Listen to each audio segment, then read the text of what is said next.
Bismillahirrahmanirrahim. Assalamualaikum warahmatullahi wabarakatuh. Alhamdulillah, salatu wassalamu ala rasulillah wa ala alihi wa sahbihi wasallam. Nah, puji syukur kita panjatkan pada Allah, selawat dan salam semoga tercurah pada Nabi besar Nabi agung kita Muhammad sallallahu alaihi wasallam. Pada kesempatan pagi ini kita akan kembali melanjutkan Sekolah Fikih Muamalat pertemuan ke-62. Ini tentang masalah pelunasan utang.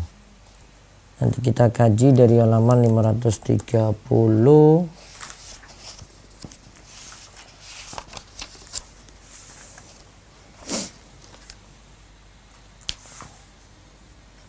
538 insyaallah.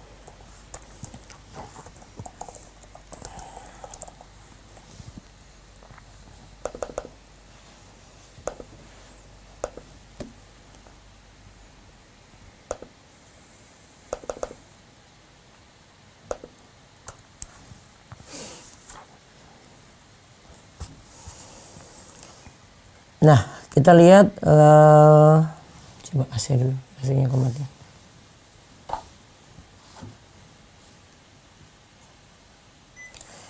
Nah, bagaimana jika dalam pelunasan utang uang itu mengalami hiperinflasi?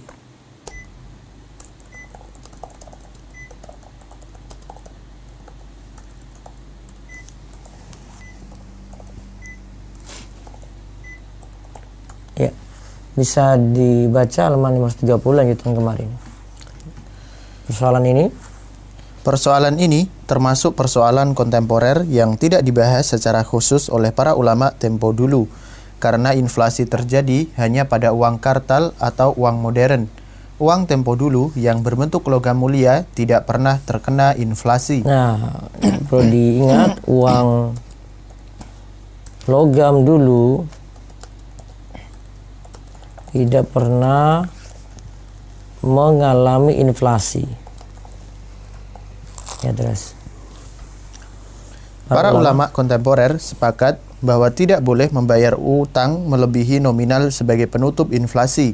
Jika inflasi terjadi pada sebuah mata uang dengan tingkat rendah kurang dari 30%, karena hal ini termasuk riba, yaitu membayar utang melebihi nominal yang dipinjam. Nah, membayar utang melebihi nominal yang dipinjam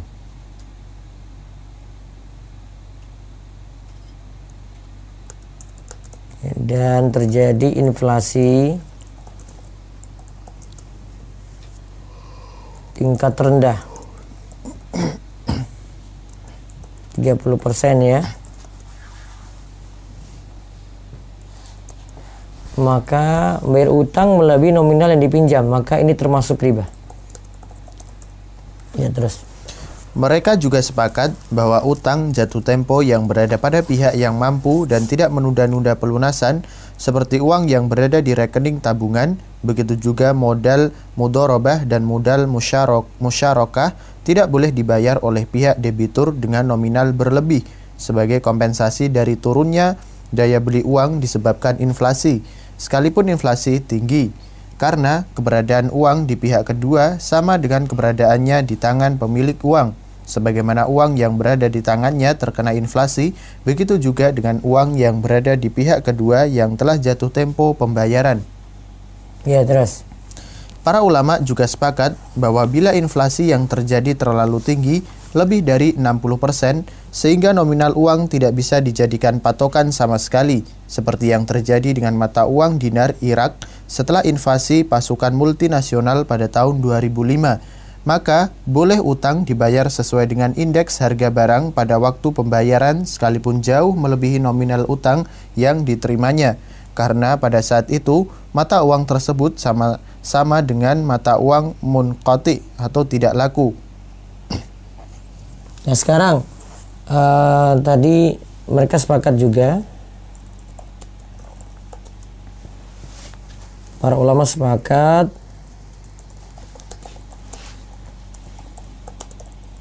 bahwa utang jatuh tempo yang berada pada pihak yang mampu dan tidak yang mampu dan tidak menunda-nunda seperti uang yang berada di rekening tabungan. Begitu juga modal mudharabah musyarakah tidak boleh dibayar oleh pihak debitur dengan nominal berlebih. Tidak boleh dibayar oleh pihak debitur dengan nominal yang berlebih.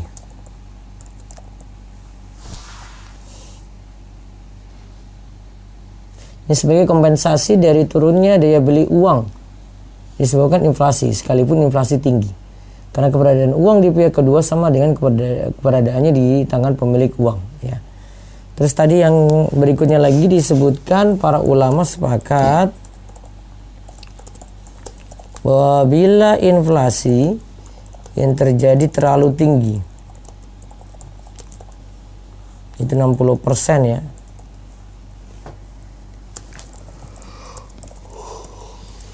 sehingga nominal uang tidak bisa dijadikan patokan sama sekali. Seperti yang terjadi dengan mata uang dinar Irak setelah invasi pasukan multinasional pada tahun 2005. Maka boleh utang dibayar sesuai dengan indeks harga barang. Nah ini, kalau terjadi inflasi tinggi 60% ya, sehingga nominal uang tidak dijadikan patokan sama sekali, tetapi memakai indeks harga barang pada waktu pembayaran.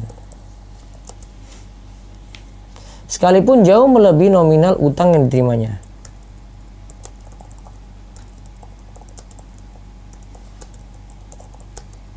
Melebihi nominal utang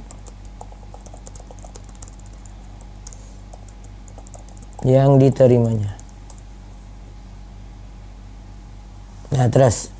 Selain kondisi di atas, para ulama kontemporer berbeda pendapat tentang kebolehan meminta pembayaran pinjaman melebihi nominal pokok utang. Nah, selain kondisi di atas, para ulama berbeda pendapat tentang kebolehan meminta pembayaran pinjaman melebihi nominal pokok utang.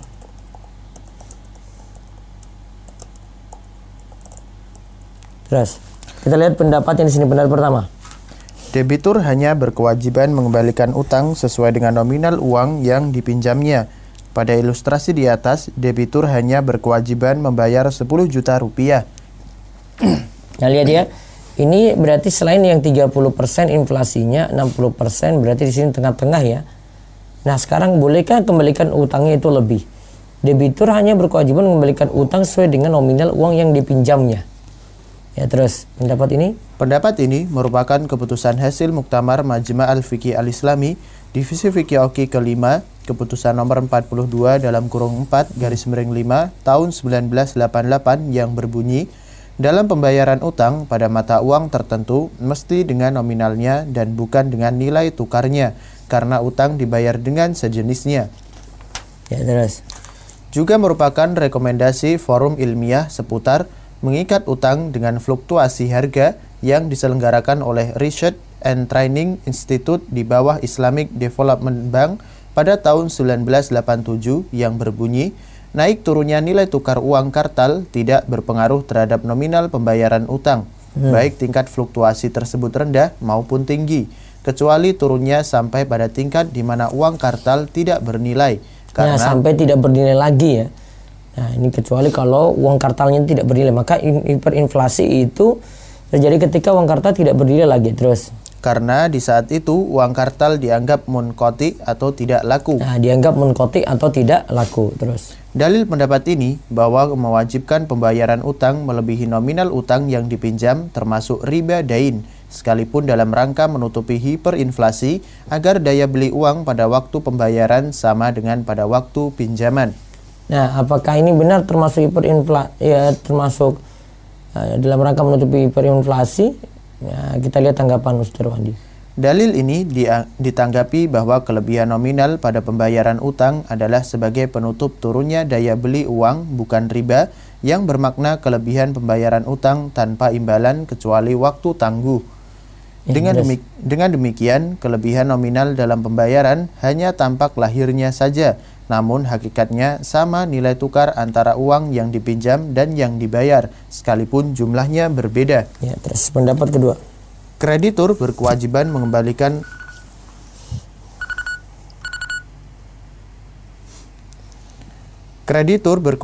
mengembalikan utang sejumlah daya beli uang pada saat pembayaran, yaitu sama daya beli uang pada saat pinjaman dengan daya beli uang pada saat pembayaran, sekalipun nominalnya berbeda.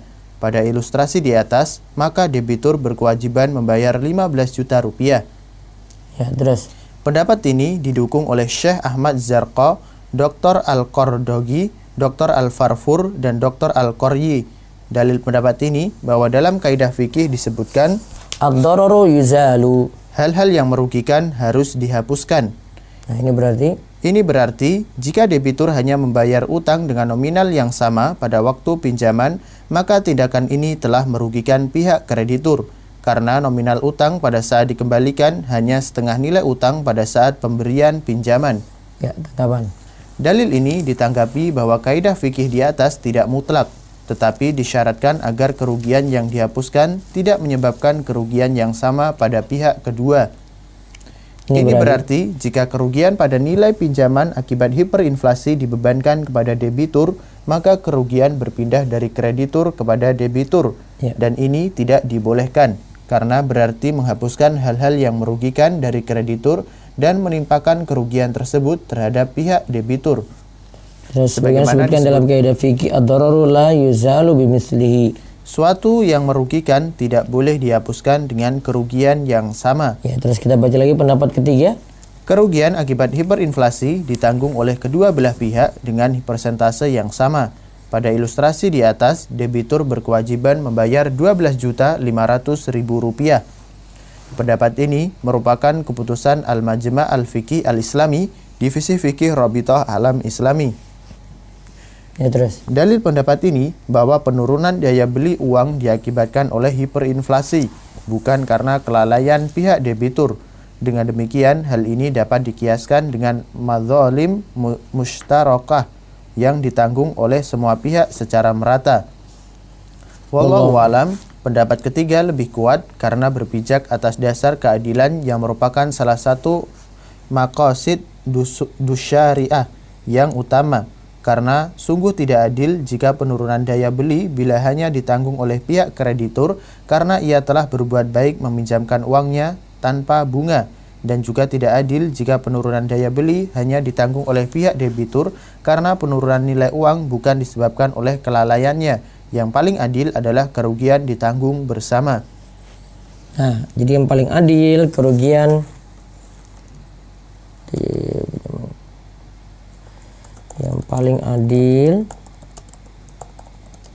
kerugian ditanggung bersama.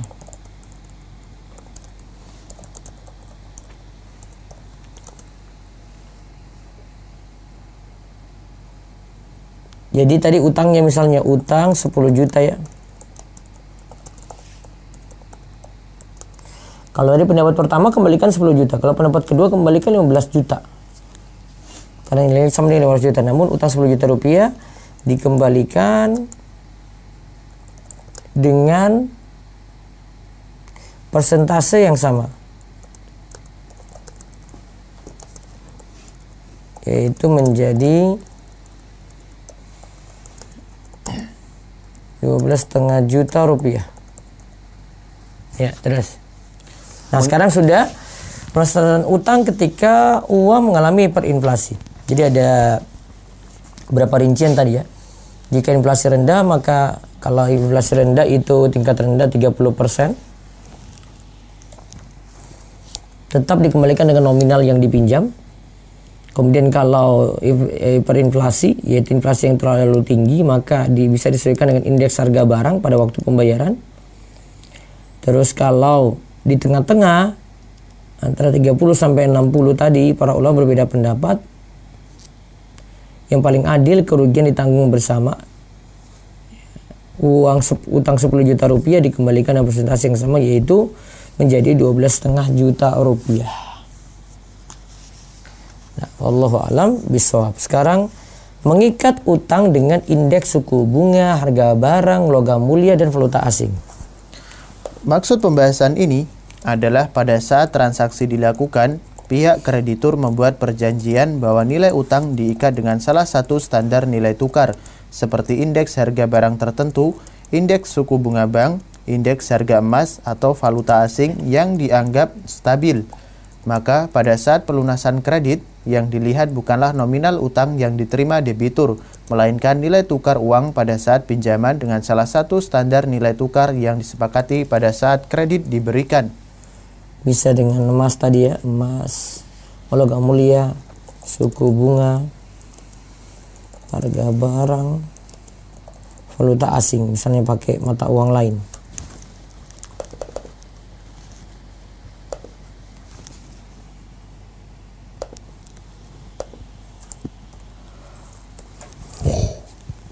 Nah, maksud pembahasan ini sudah. Terus halaman berikutnya. Sudah, Ustaz. Misalnya ya. Misalnya, pada bulan Januari tahun 1997, A membeli tanah dari B seharga 500 juta rupiah yang akan dibayar pada 1 Januari 2000. Karena B memperkirakan daya beli rupiah akan terus menurun, ia membuat persyaratan dalam surat jual beli bahwa harga tersebut diikat dengan dolar. Maka harga tukar dolar di tahun 1997, 1 dolar sama dengan 2.500 rupiah. Jadi 500 juta rupiah sama dengan 200.000 dolar. Dengan demikian, utang yang harus dibayar A adalah 200.000 dolar. Pada saat pelunasan utang, ternyata nilai tukar dolar terhadap rupiah jatuh mencapai 10.000 rupiah per dolar. Maka A harus membayar 200 dolar kali 10.000 dolar sama dengan 2 miliar rupiah. Nah, lihat. Di sini ada perbedaan harga, nanti saya akan lebih sederhanakan. Coba lihat lagi kasus kedua atau kasus yang sering terjadi di tengah masyarakat. A meminjam uang kepada B sebanyak 10 juta rupiah.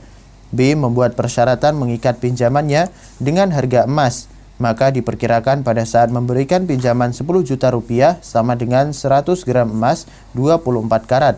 Dengan asumsi harga emas 100.000 per gram. Pada saat jatuh tempo pembayaran, ternyata harga emas naik menjadi 200.000 per gram. Maka A harus melunasi utangnya 100 gram emas kali 200.000 rupiah sama dengan 20 juta rupiah. Nah, padahal yang dipinjam itu uang, bukan dipinjam itu emas. Namun disetarakan dengan harga emas, diikat dengan harga emas. Spidol. Misalnya 2015. Ini pinjam uang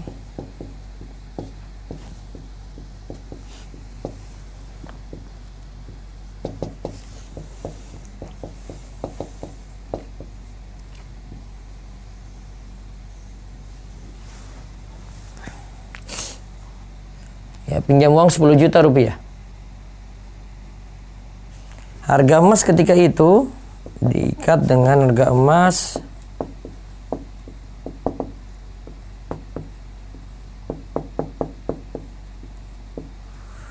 500.000.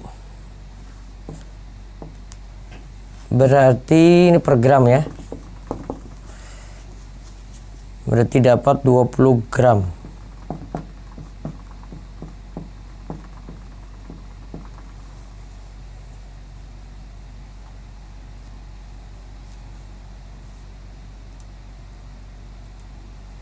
Ya.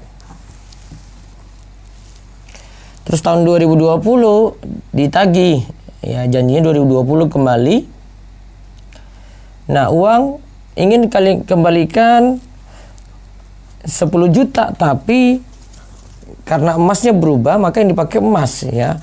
Maka emasnya dibawa ke sini. Harga emas sudah beda sekarang. Harga emas 1 juta per gram.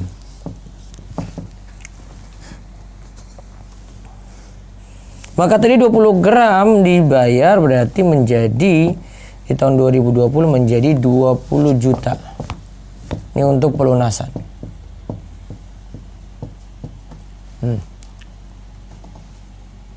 Ya, ini untuk pelunasan jadi 20 juta. Lihat ada kenaikan 10 juta menjadi 20 juta. Walaupun nilai emasnya tetap 20 gram tadi di sini ya. Nah, kalau yang diserahkan itu adalah uang, tetap kembalikan juga dengan uang, bukan dengan emas. Coba kita lihat perbedaan. Perbedaan pembahasan ini dengan sebelumnya, yakni pembahasan sebelumnya tidak dicantumkan dalam akad bahwa utang diikat dengan standar nilai harga. Sedangkan pada pembahasan ini dicantumkan dalam perjanjian jual beli bahwa harga diikat dengan salah satu standar nilai tukar. Nah, di sini utang diikat atau utang dicantumkan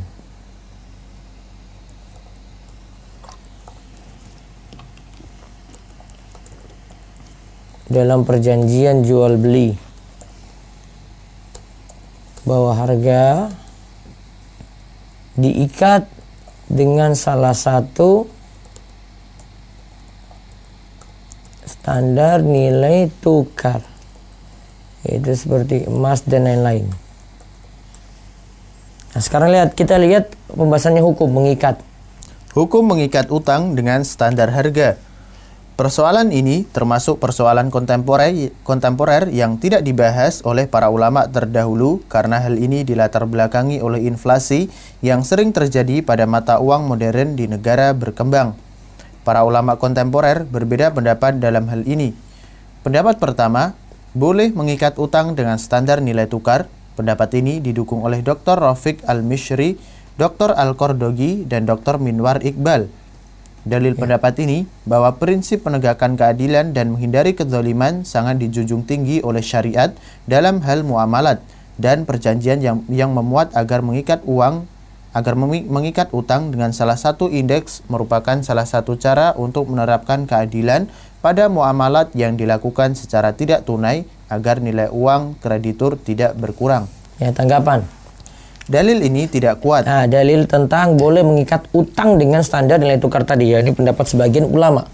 Nah, dalil ini tidak kuat karena penerapan mengikat utang dengan indeks jauh dari unsur keadilan, di mana yang dipertimbangkan hanyalah maslahat kreditur saja. Nah, cuma maslahat kreditur saja yang ditimbang terus. Sedangkan pihak debitur terzalimi karena ia harus menanggung kekurangan nilai uang yang akan dibayarnya pada waktu jatuh tempo tanpa ada dosa yang ia lakukan.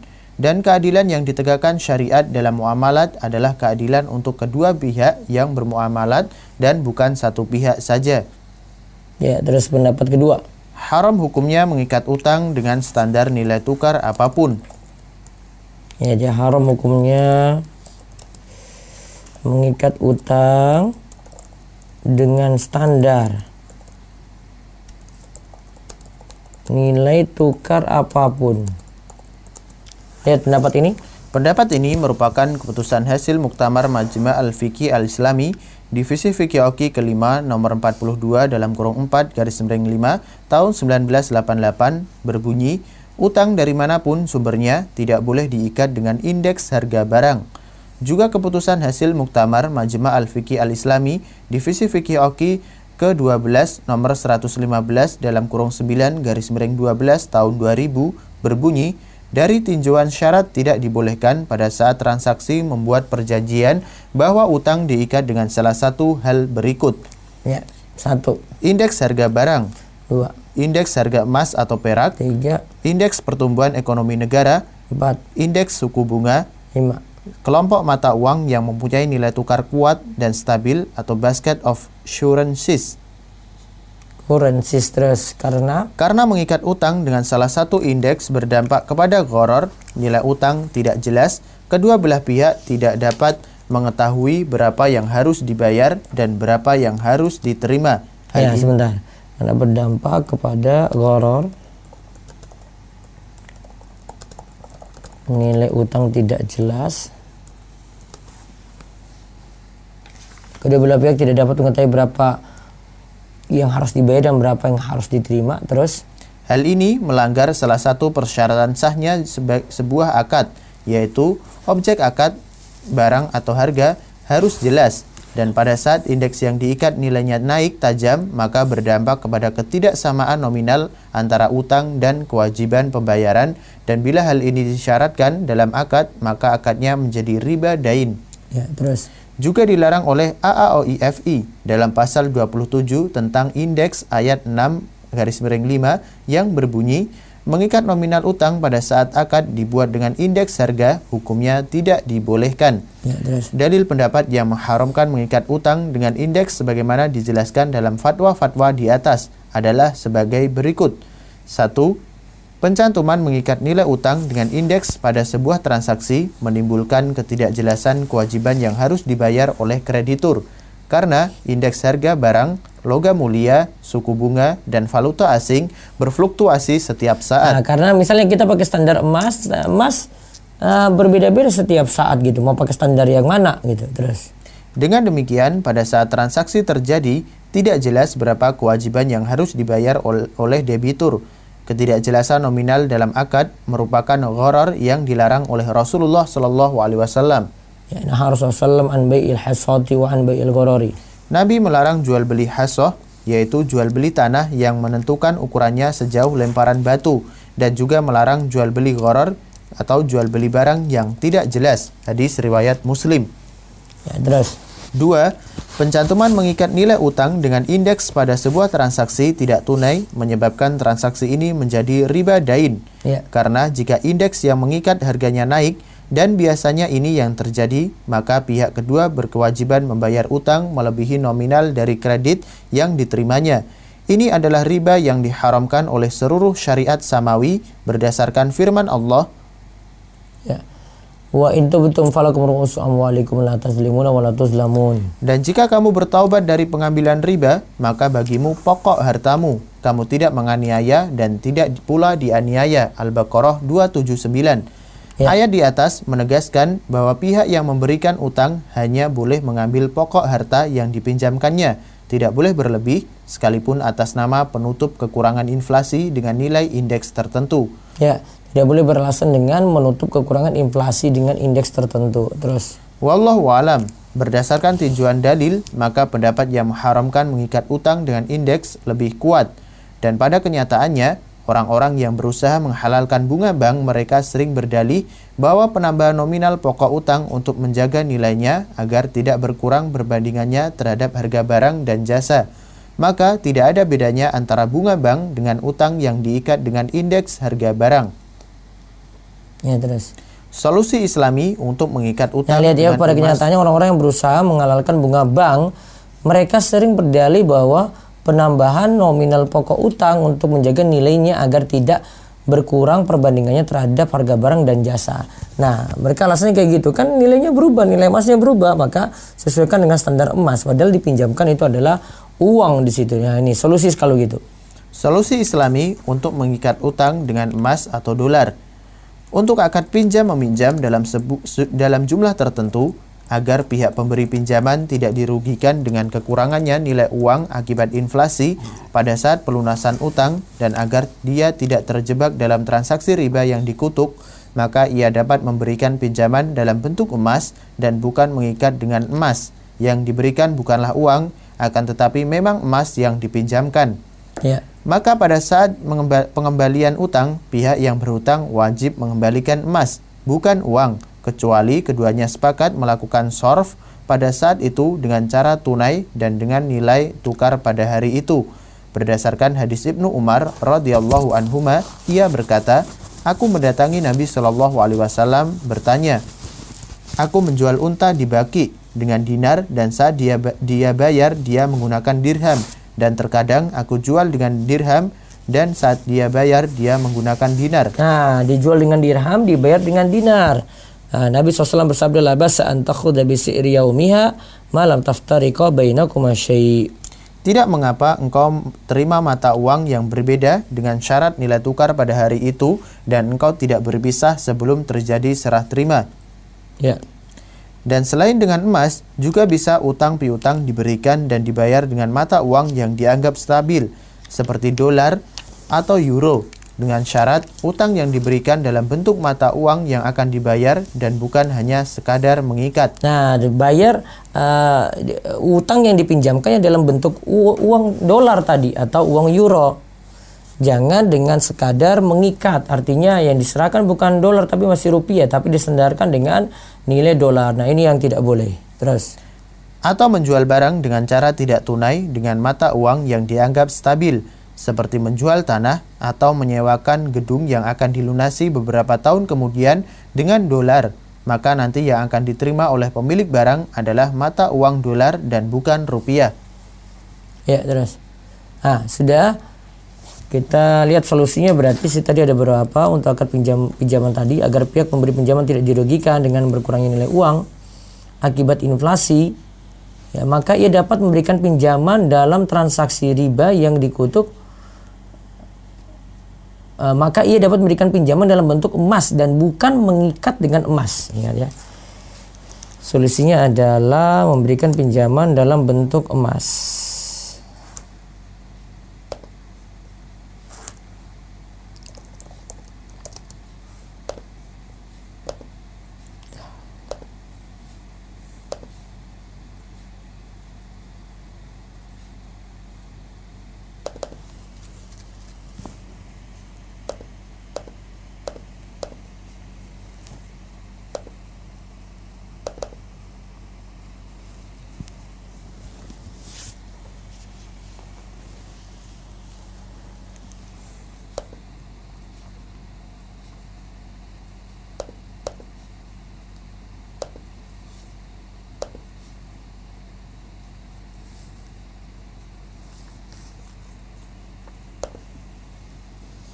Solusinya itu memberikan pinjaman dalam bentuk emas. Pinjamkan emas, kembalikan emas. 20 gram, kembalikan 20 gram. Atau dia bisa setarakan, pinjamkan emas 20 gram, kembalikan dalam bentuk emas 20 gram. Kalau tidak bisa, ya disetarakan dengan uang tapi dengan harga saat pengembalian sini. Yang kedua, bisa dengan mata uang ya, memberikan pinjaman dalam bentuk mata uang yang nilainya stabil.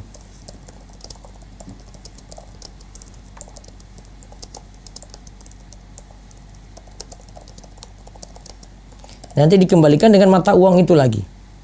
Kalau tidak, misalnya di sini pinjamkan dolar, kembalikan nanti dalam bentuk dolar atau dengan dolar seharga tahun 2020. Atau bisa juga dengan menjual barang dengan cara tidak tunai.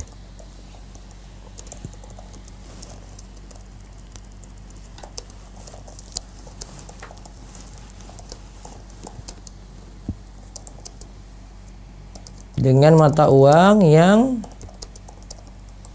dianggap stabil. Seperti menjual tanah atau menyewakan gedung ya dengan dolar. Maka nanti akan diterima oleh pemilik barang adalah mata uang dolar, bukan rupiah. Kan nanti tinggal pertimbangan dari si peminjam, dia mau ataukah tidak. Wallahu a'lam bishawab.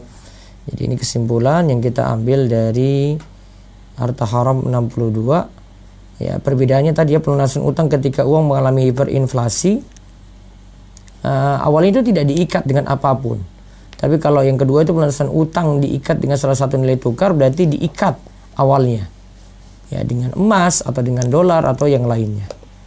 Wallahu a'lam. Baik, kita lanjut dengan sesi tanya jawab. Saya butuh, maaf ini nggak bisa lama, nanti sampai jam 6 saja. Monggo, silakan. Jadi Zoom dulu.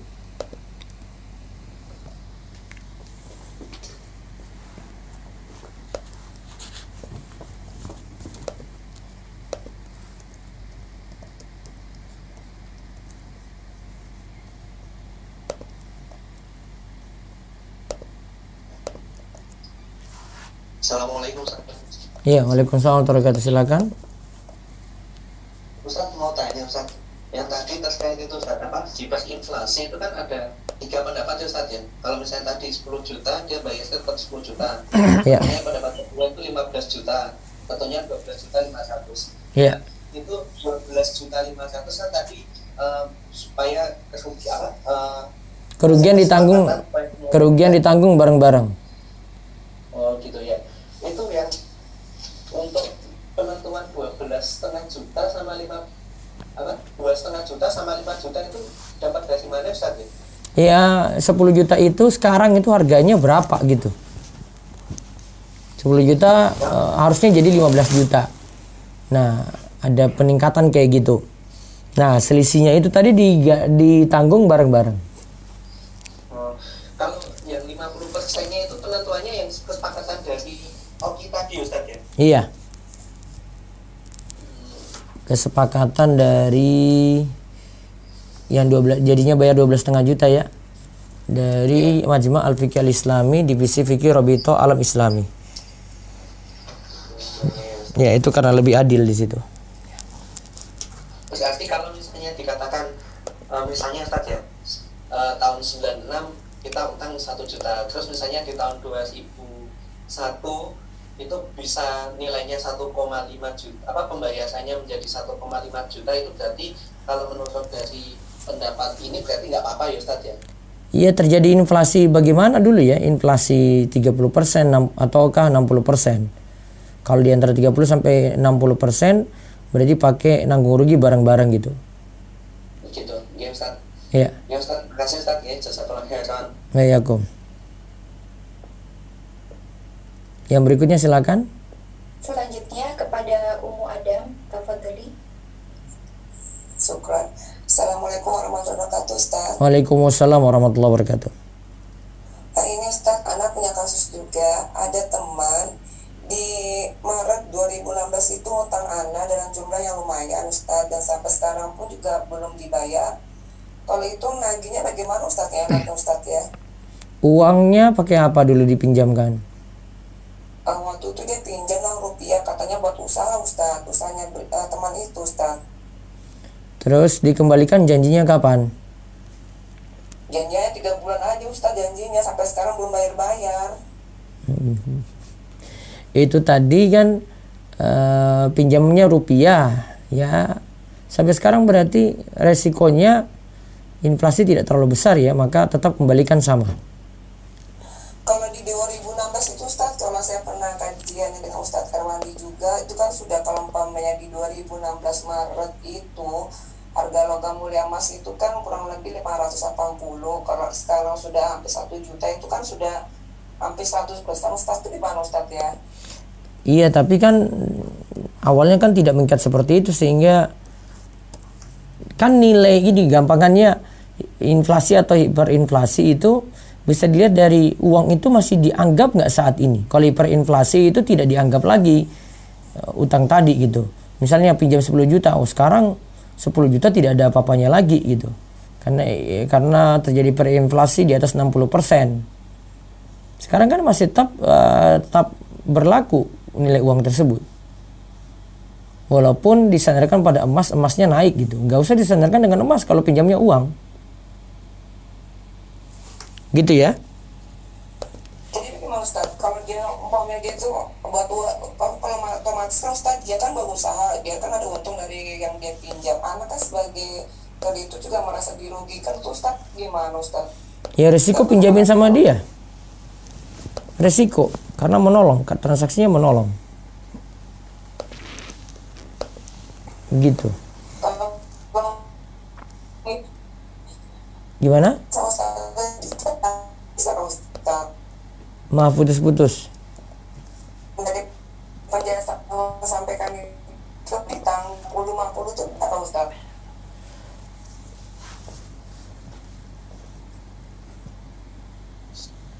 Amatnya kalau mau timbang tadi kan ada 3 ya keadaannya, 3 di inflasi rendah 30%, inflasi tinggi di atas 60%, tengah-tengah 30 sampai 60. Kalau saya mau cari aman, mending tidak ambil untung. Gitu dalam posisi ini, karena status utang itu kan menolong orang walaupun kita sebenarnya rugi.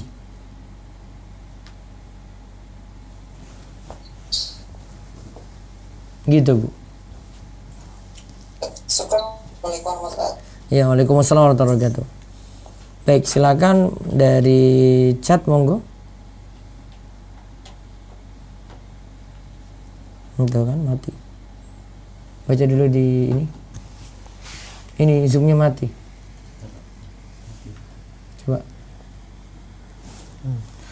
Ustadz, dikatakan dapat 1 rakaat itu jika sudah ruku atau sujud, Ustadz. Dapat 1 rakaat ketika mendapati ruku.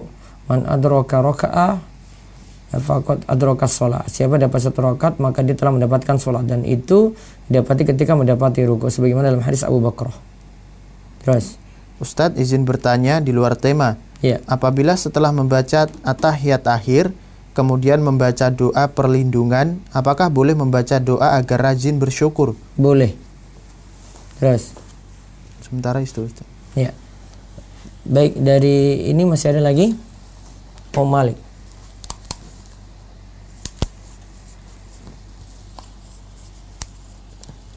Dari Zoom silakan. Anda bacakan pertanyaan. Iya, pertanyaan dulu baca. Anda bacakan pertanyaan lewat chat. Iya, silakan. Assalamualaikum. Ya, waalaikumsalam warahmatullahi wabarakatuh. Ustaz izin, Ya, silakan. Ustaz izin bertanya, jika kita dapat diskon dengan debit tertentu tanpa minimal saldo tertentu, apakah boleh?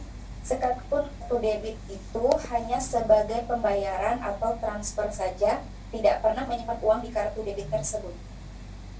Coba diulang. Halo? Jika kita mendapat diskon, Ustadz, dengan kartu debit tertentu tanpa minimal saldo tertentu, apakah boleh? Sekalipun kartu debit itu hanya sebagai pembayaran atau transfer saja dan tidak pernah menyimpan uang di kartu debit tersebut. Pokoknya kalau dapat manfaat karena kartu debit, ya terus ada saldo, maka manfaat ini riba. Wallahu alam. Ya, terus.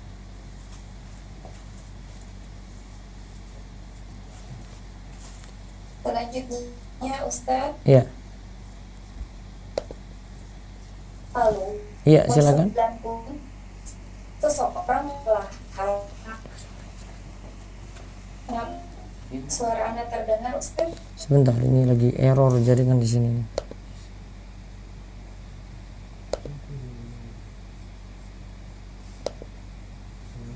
Mati itu, Zoom mati.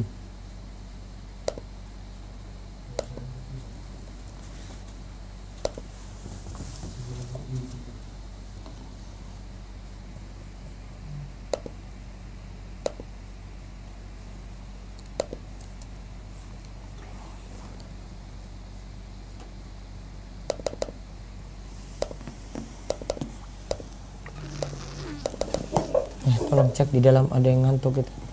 Oh. Suara masuk di. Ya. Baik, Ustadz. Iya, coba diulang ya. Iya, ulang. Lewat chat 6.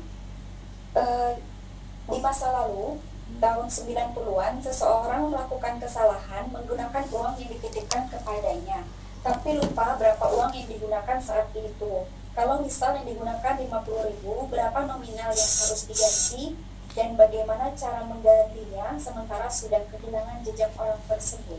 Syukron, Ustaz. Asalnya kembalikan dengan uang yang semisal ya. Uang berapa kembalikan berapa begitu. Tidak dikembalikan lebih. Nominalnya harus sama dulu. Itu aturannya. Nah, masalah hiperinflasi ini masalah lain. Nah, karena tadi dari awal itu tidak mengikat, maka kembalikan dengan uang yang sama dulu. Kalau terjadi hiperinflasi baru nanti sesuaikan dengan harga uang itu saat ini. Ya, jadi perhatikan pengawasan hiperinflasi seperti itu. Wallahu alam. Terus satu lagi lewat chat. Nah, Ustaz, Afwan izin bertanya, Ustaz, apakah hutang uang harus dibayar uang juga? Bolehkah diganti dengan barang tetapi nilai harganya sama dengan hutang tersebut, Ustaz? Boleh, tetapi disesuaikan dengan harga barang saat pengembalian utang. Ya, disesuaikan dengan harga barang pada saat pengembalian utang, dibolehkan.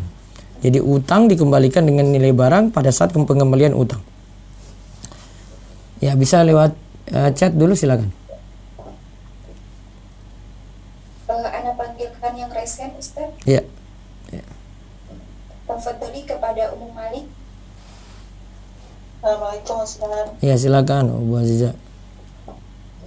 Ustaz, begini, apabila kita pernah ikut di suatu perusahaan, punya saham minoritas di situ, dan semua pengurusnya itu bukan kita hanya mempunyai saham minoritas saja. Ternyata setelah diadakan audit setelah berapa tahun gitu Ustaz, diketahui perusahaan properti ini ternyata tidak menyetorkan PPN dari rumah yang dijual gitu Ustaz. Nah ternyata sekarang ini hutang pajaknya itu sangat besar. Nah itu apakah sementara dalam laporan tahunannya itu tidak ada dilaporkan oleh direksinya itu yang mengurus perusahaan itu bahwa ada masalah itu, tidak nyetor pajak atau apa gitu Ustaz.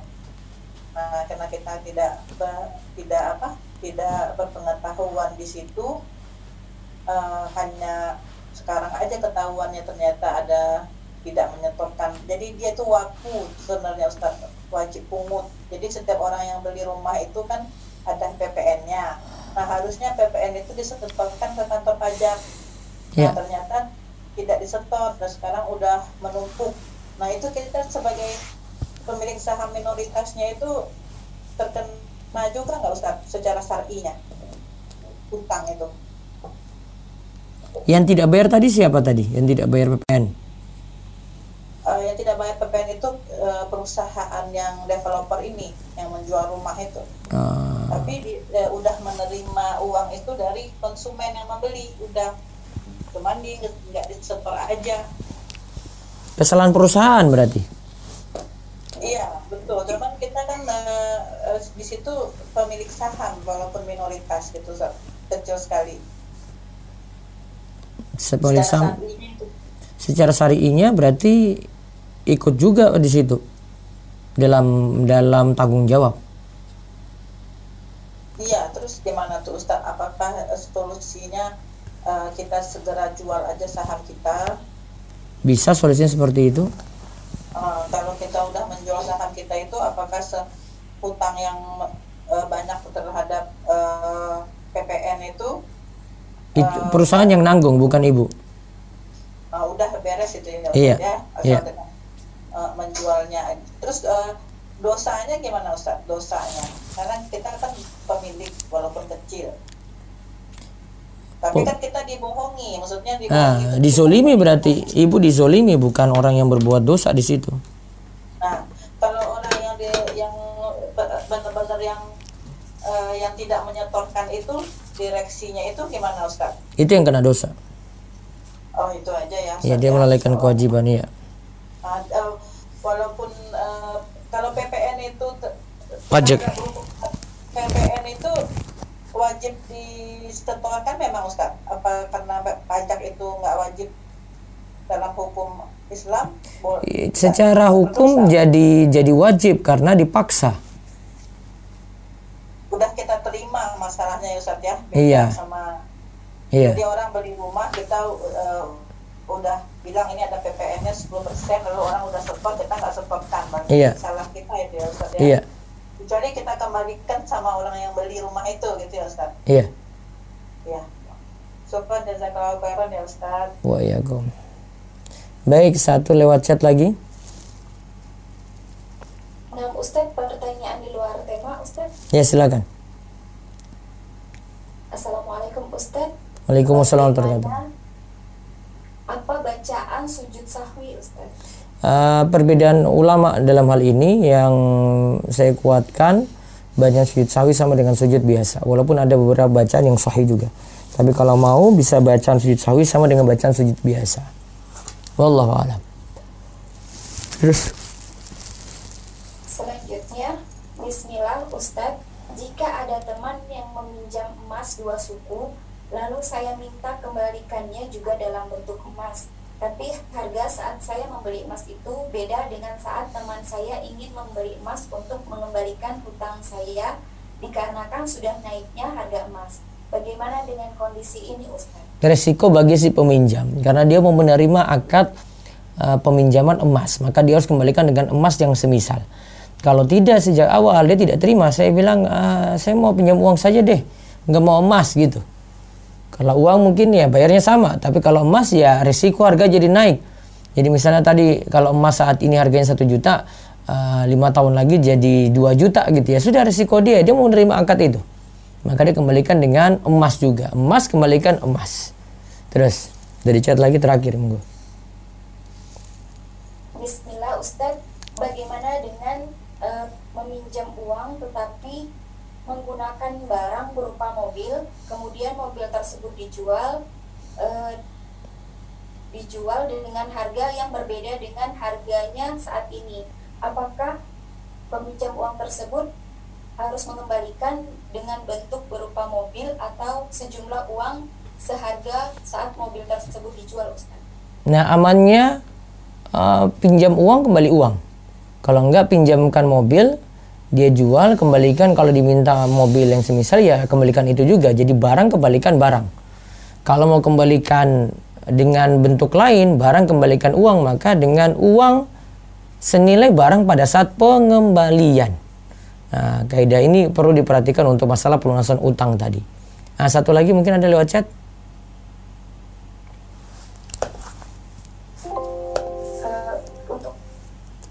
Untuk chat masih ada di luar. Iya, silakan. Silakan. Bismillah, izin bertanya Ustadz, jika seseorang mempunyai hutang yang sudah lama sekitar 40 tahun yang lalu, terus? Tapi dia tidak ingat jumlahnya, bahkan yang memberikan hutang pun sudah meninggal. Kalau bayar hutang ke ahli warisnya dengan dilebihkan jumlahnya dengan niat kelebihannya untuk sedekah, boleh tidak Ustaz? Yang penting tidak disyaratkan di awal, boleh. Tidak disyaratkan di awal, dibolehkan. Ya, terus ada lagi?